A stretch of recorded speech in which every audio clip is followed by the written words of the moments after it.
Hey everybody, welcome back. I'm Nate Moore. This is Excel video 211. I just got off the phone with another state MGMA group to speak to their pre-conference before an annual conference next spring. If I'm not speaking to your state next spring, I'd love to. Contact me today and let's see if we can work something out. Today what we're going to do is we're going to step back from the number crunching aspect of spreadsheets and try to say, okay, now that we've got the numbers right, we've got the analysis we want to present, how can we make the spreadsheet, the analysis look more appealing, more understandable? How can we make things stand out? How can we format the spreadsheets so that once we've done the analysis, we can help the end user see the data we're trying to emphasize? What I'm going to start with is this group here. There's a little font setting here, and we're going to talk about this group first. Notice that in a lot of these here and here and here and here, this little button here brings you a drop down. And what this will do is format cells. You'll notice because I clicked the font when I'm on the font tab. Here, if I do alignment, it takes me to the alignment tab. You can probably guess what tab the number drop down is going to take me to.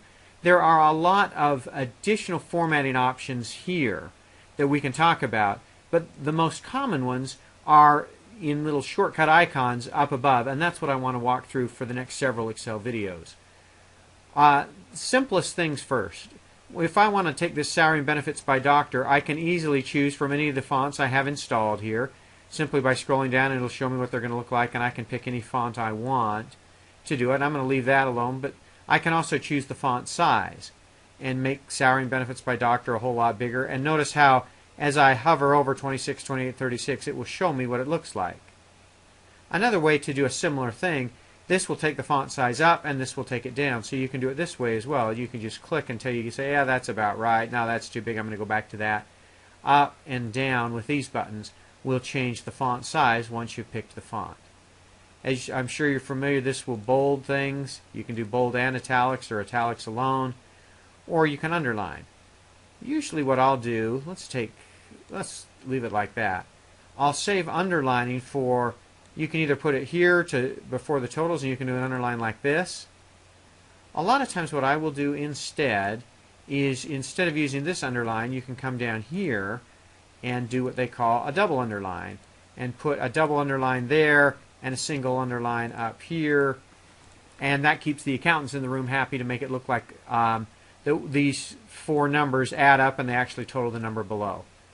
Instead of doing that, what I will typically do is do it in one step instead of two. Instead of picking the underline and putting it there, and the double underline and putting it there, and what if I had another doctor and I put Dr. Anderson in there or something, then I got to, take the underline off of Dr. Custer and put it on Dr. Anderson. What I'll do is use this guy down here.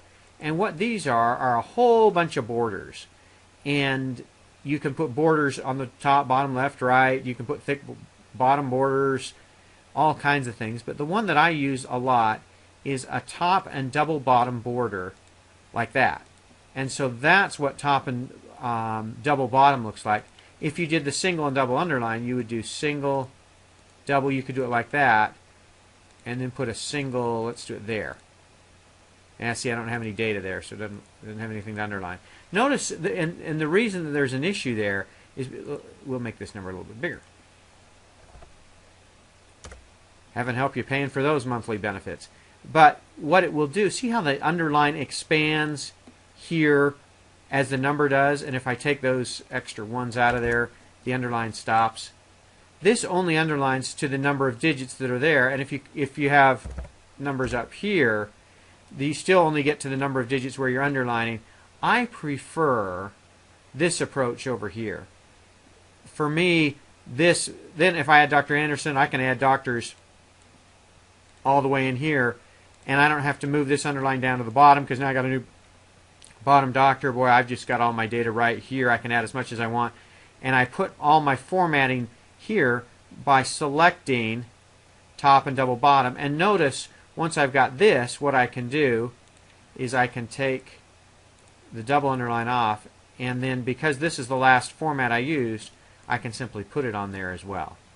So let's come back here, get rid of this, and get rid of that. There are some that prefer the underline that's only as big as the number of digits in the bottom number. They don't like this full underline that goes along the bottom. It's purely a preference thing.